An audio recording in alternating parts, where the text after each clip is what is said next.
Hello, everyone, and welcome to our kickoff Gridiron show. I'm Dr. Ron Poniewasz, football MD, and joined by Professor Larry Kelly, the teacher of the class.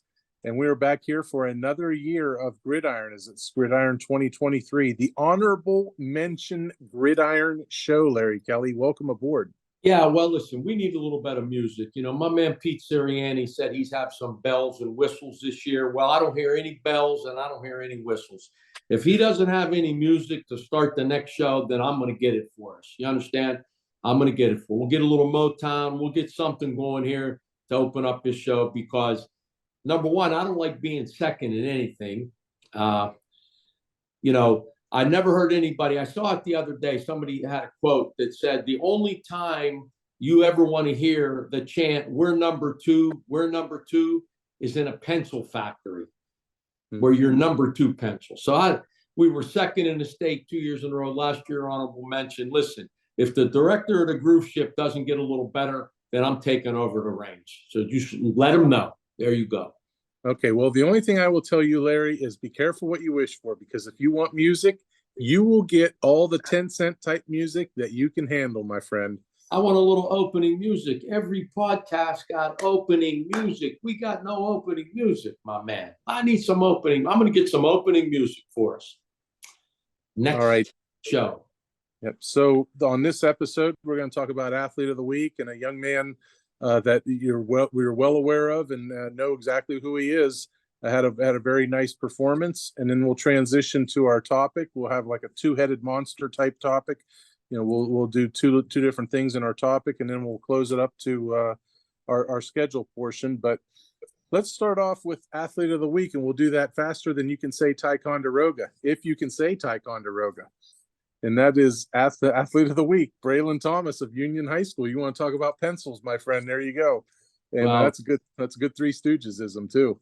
Well, we've heard his name before, haven't we? Mm-hmm. Wow. There was a couple great athletes in this game.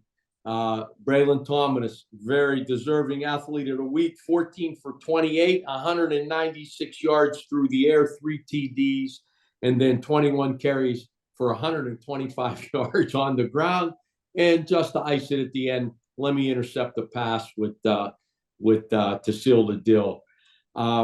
This guy's special, man. He is just a special dude, and special all last year. And he just picked up right where he left off, didn't he?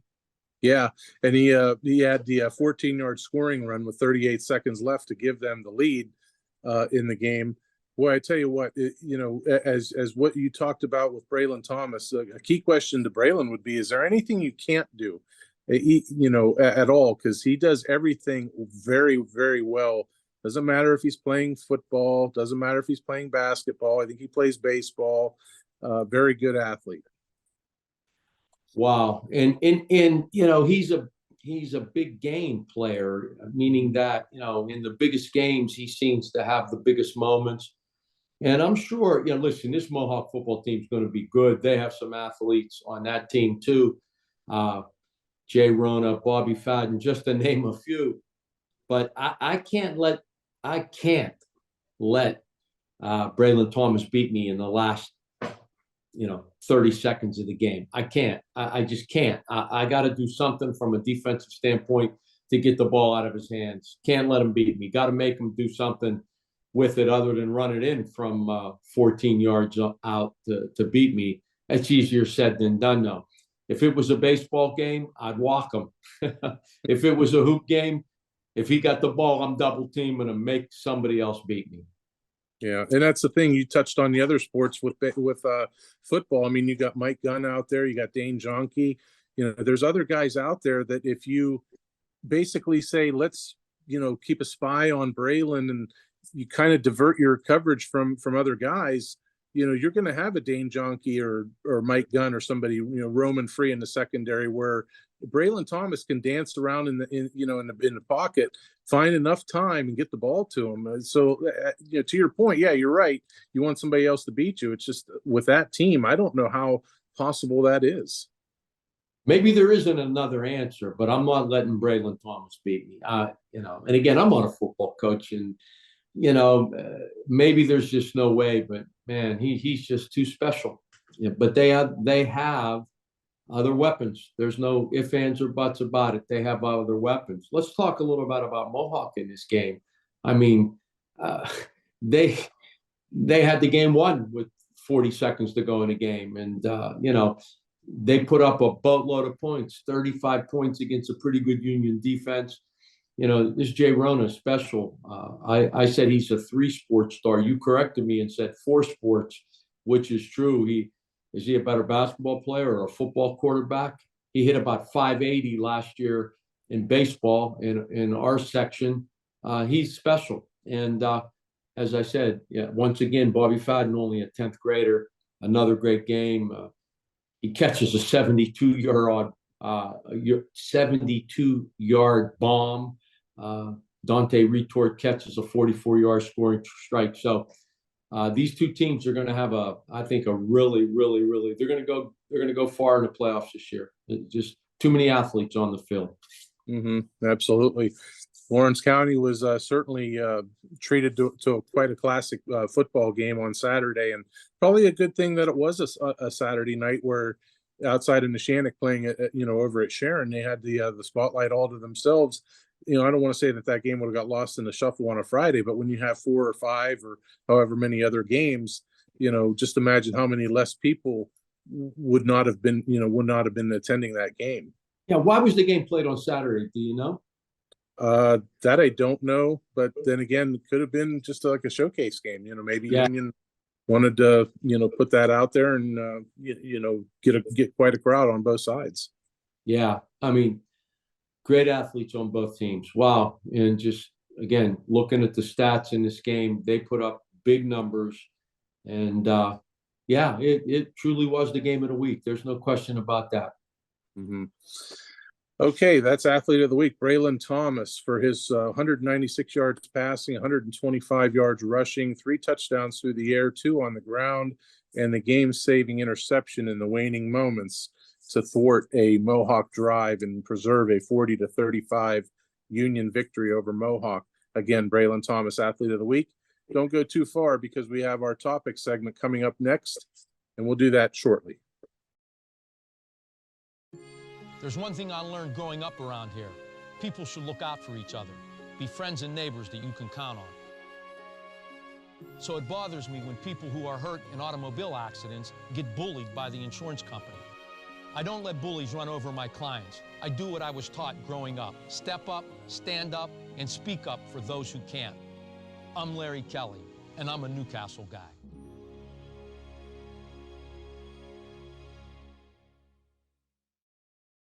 We're back with you here on Gridiron. Larry Kelly, Ron Poniewasz on Gridiron, and this is our topic segment. Larry, no matter how you look at it, week 0, week 1, I get it. People refer to it as week 0, but if you want to be plain and simple, it's the first week of games. So we'll put it out there plain and simple. Week 1. We had some great football games, Larry. 26-20 University Prep over Newcastle in double overtime. Elwood City Lincoln gets a season opening win for the first time since 2014. 27-26 over Brentwood. The Union 40-35 win over Mohawk that we touched on in the Athlete of the Week segment. And Sharpsville had a 49-42 victory over Wilmington. I tell you what, if we're going to get 9 or 10 more weeks, whatever, of these kind of games, it's going to be one heck of a football season. Oh yeah, it was a great opening weekend. It really was. One of the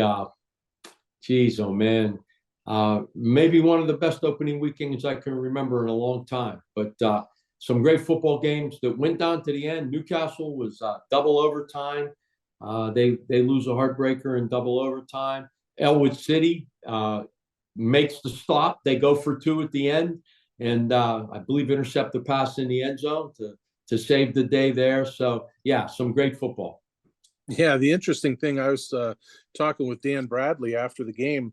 The reason why Brentwood went for 2 is Brentwood's kicker had cramps. It was cramped up. The kicker cramped up. Yes, the kicker cramped up. Yeah, that's just, I call it bad luck. I mean, it was very warm on Friday night.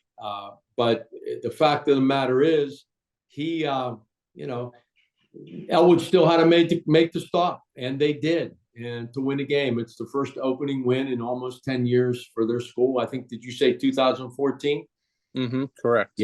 Yeah, and I'm listen, those kids work hard. I live in Elwood City. I see those guys grinding every day, and on my way to work, when they were in camp, and it's they've had a hard run for the last several years. Man, it has really got to feel good for them to win their opening game.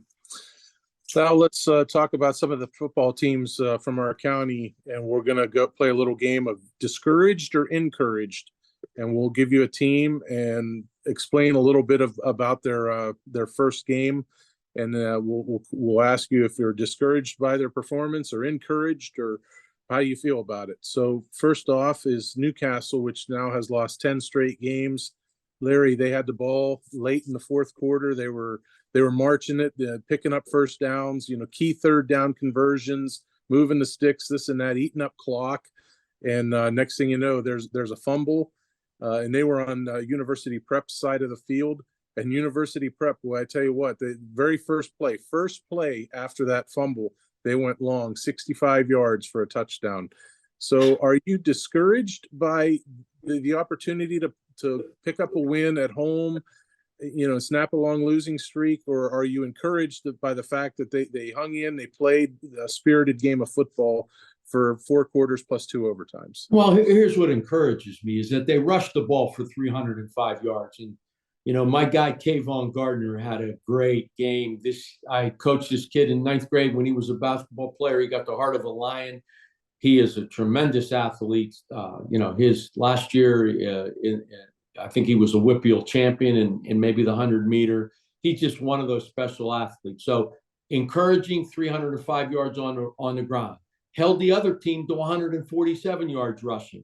When you outrush a team 2-1, you're going to win 9 times out of 10. However, again, you've lost 3 fumbles and threw 2 interceptions. You can't turn it over 5 times and expect to win a football game. And, they dominated the statistics, but for the turnovers. And I'm sure it's making Stacy a little bit crazy. And to add insult to injury, how about 15 penalties for 114 yards? Can't do that.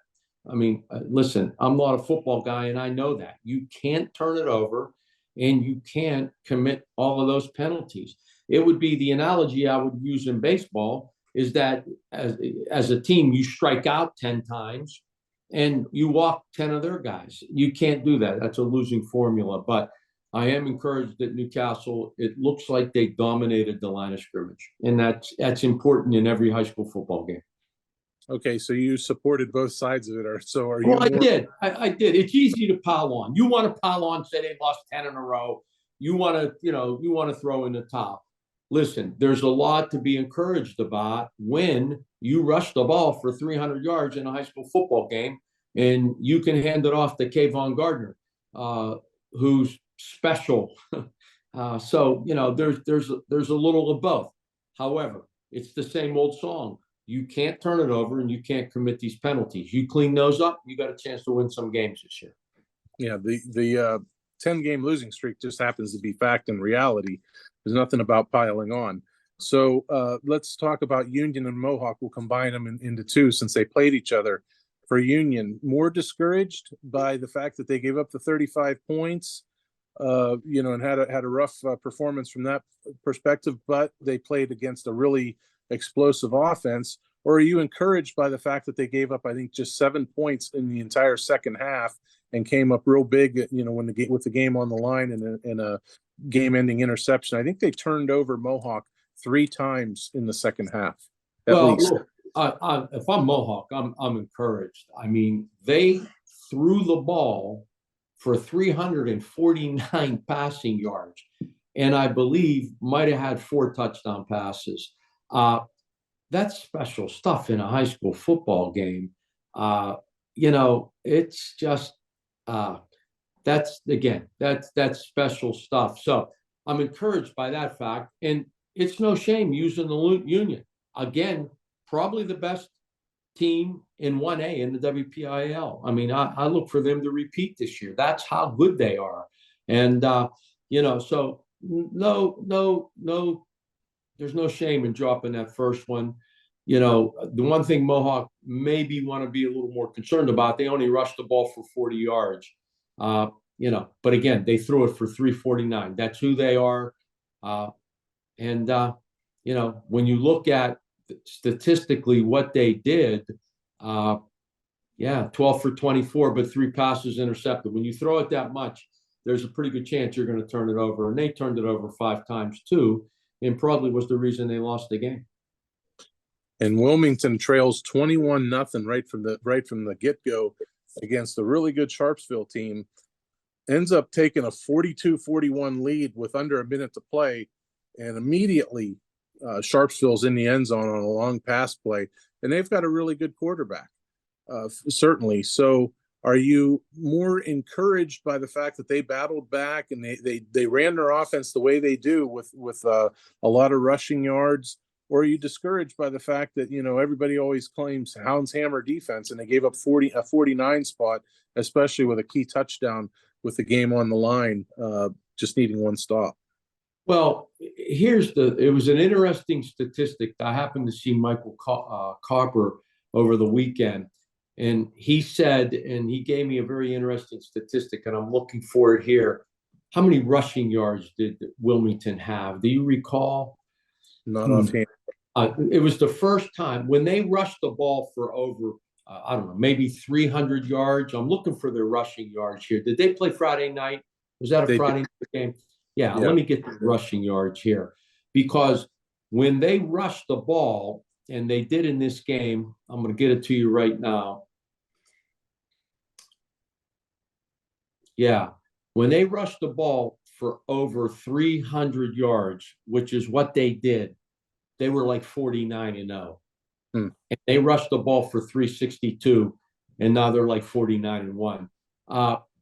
So look, when you can run the football like that, it tells me 2 things. Number one, you're controlling the line of scrimmage. And number 2, you're going to eat up clock, and chances are you're going to win a lot of games. They had over 400 yards, you know, but Sharpsville, Michael told me they have a really, really good quarterback and wideout. The quarterback was 16 for 32, 0 passes intercepted. They threw it for 410 yards. So, you know, 2 good football teams in Wilmington. You know, they just couldn't make the stop when they needed it at the end. So, yeah, I'm encouraged, Wilmington. When you can run the ball like they can run the ball, you're going to win a lot of football games. One key for some of these schools, Larry, in particular, a school like Newcastle and Mohawk and Wilmington, what is the key to putting these setbacks in the rearview mirror? Like I spoke with Stacy Robinson tonight, and he, you know, when we were talking about Mars, and he said the key is to not let University Prep beat us 2 weeks in a row. We have to forget about University Prep. It's on to Mars. That's the team we'll be taking the field against on Friday night. So how do these kids and programs put that in a rearview mirror where you play a really good game and you were that close, you know, just inches away from possibly being 1-0 as opposed to 0-1? How do you get past that and keep your focus? Well, what I tell my kids all the time is you either win or you learn. You don't lose unless you don't learn from your mistakes. And, you know, so, hey, you either win or you learn. That's the way we approach it. And if you've learned something after that game against University Prep, then you really didn't lose, and you correct your mistakes and you move forward. That's the key here. You know, you got to learn from your mistakes. You got to learn from certain plays in the game that maybe determine the outcome. So I'm not big on win or lose. I tell my guys it's win or learn. If we learned, we didn't lose. All right, very good. That is our topic segment this week on Gridiron. Come on back. We have one more topic to go over, and that is the schedule portion, and we'll do that next right here on Gridiron. As a veteran, I fought for our ideals, that we are a nation of laws, that the laws apply to everyone, and that no one is above the law. So if you've been hurt in an auto accident, I don't think you should be pushed around by some insurance company. Not on my watch. I'll work hard to protect your rights. I'm not afraid to go to trial, and I've never run from a fight. I'm Chuck Garbett, and I'm proud to serve the people of Lawrence County.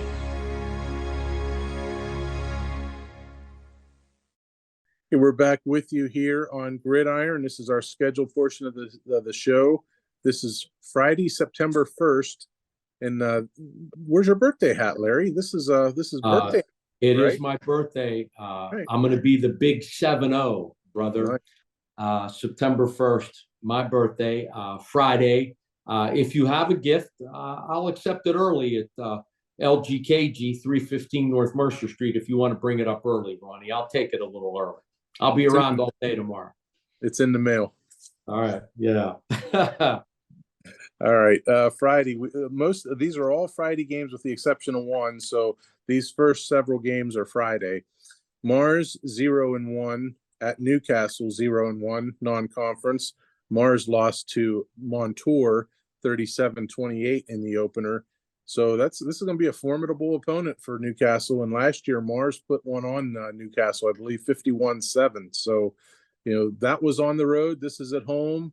Newcastle's got a bad taste in their mouth after, having a chance at victory. So we're going to see, how Newcastle has progressed after last week. Well, I think this is going to be a statement game. This game is going to tell us a lot about Newcastle and what their season is going to look like this year, because you're right.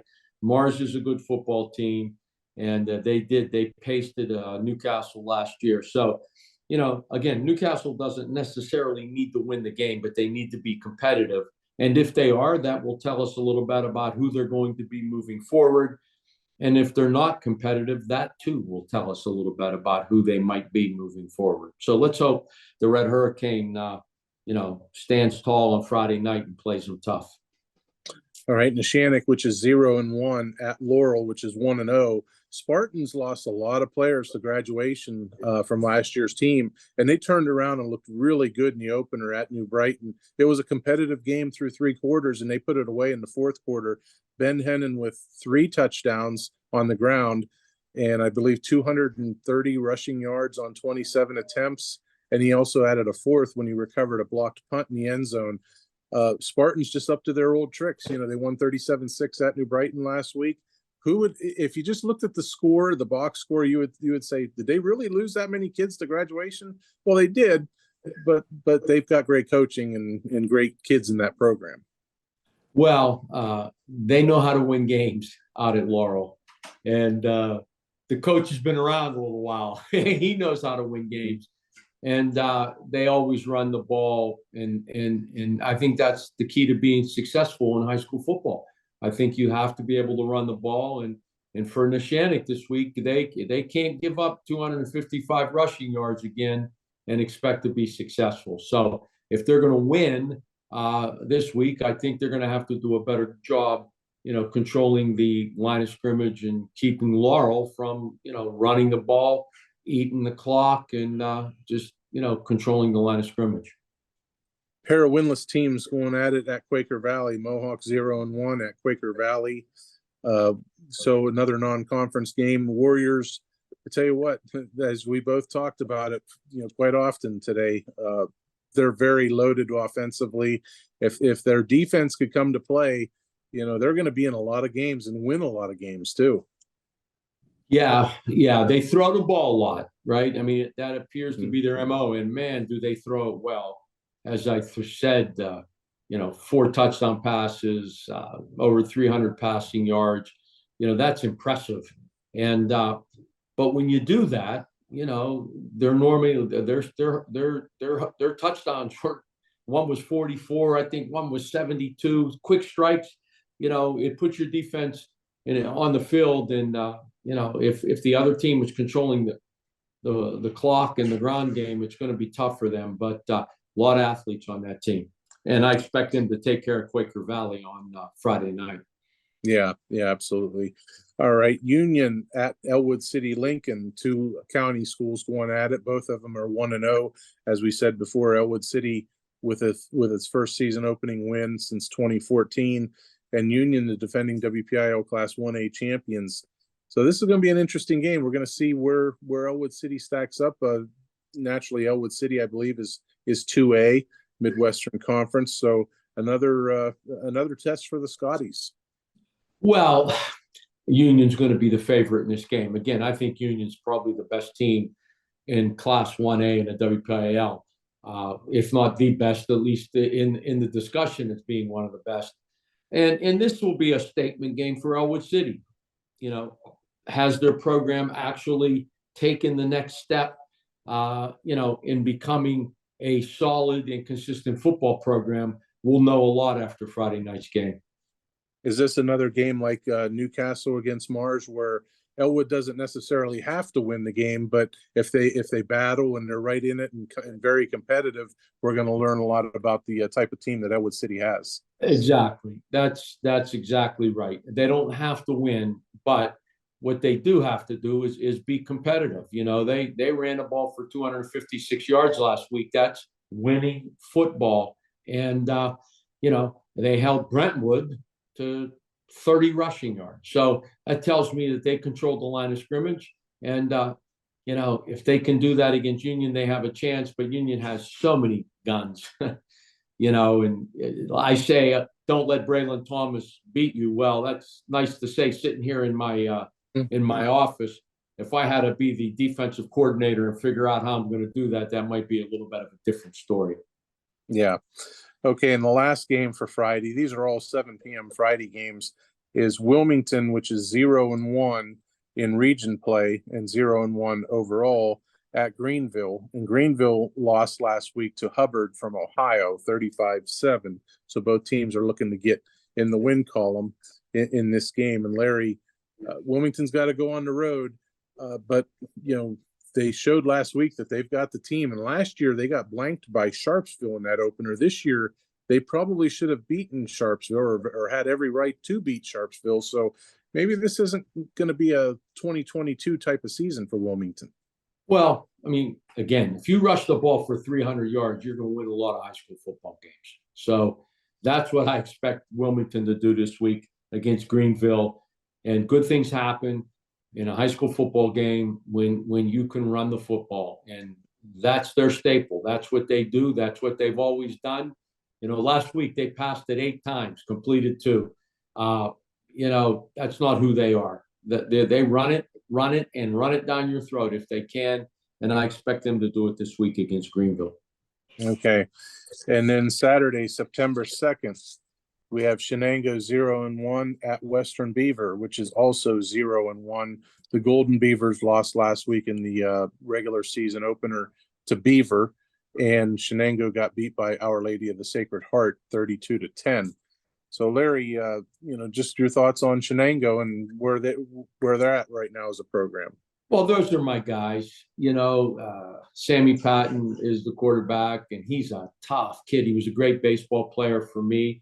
They had a tough sled last week against Olsh, but again, Olsh is a Pittsburgh AAU team. It is who it is. And it's a good football team. They passed it for 350 yards last week.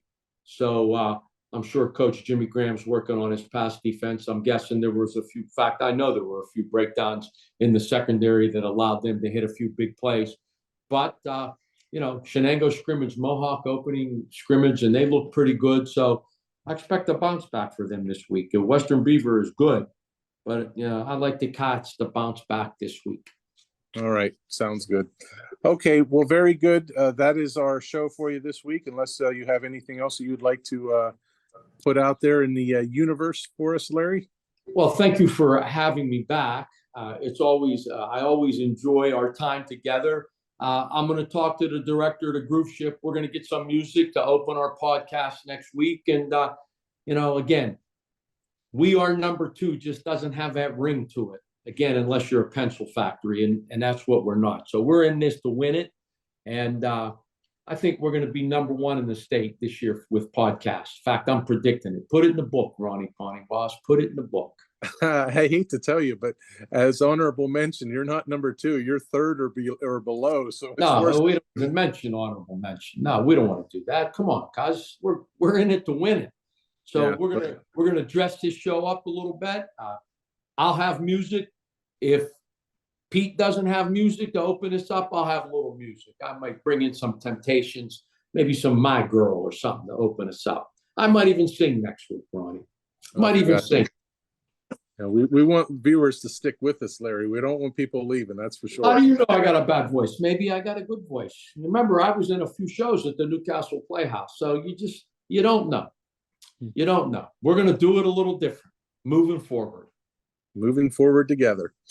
All right. He's Larry Kelly and a member of the Luxembourg, Garbutt, Kelly and George law firm. And we thank him for his sponsorship and for joining us here every week on Gridiron. This is the first of many weeks, and we will see you back here next week. He's Larry Kelly. I'm Ron Poniewasz. Thank you for joining us, everybody. Enjoy the games this week.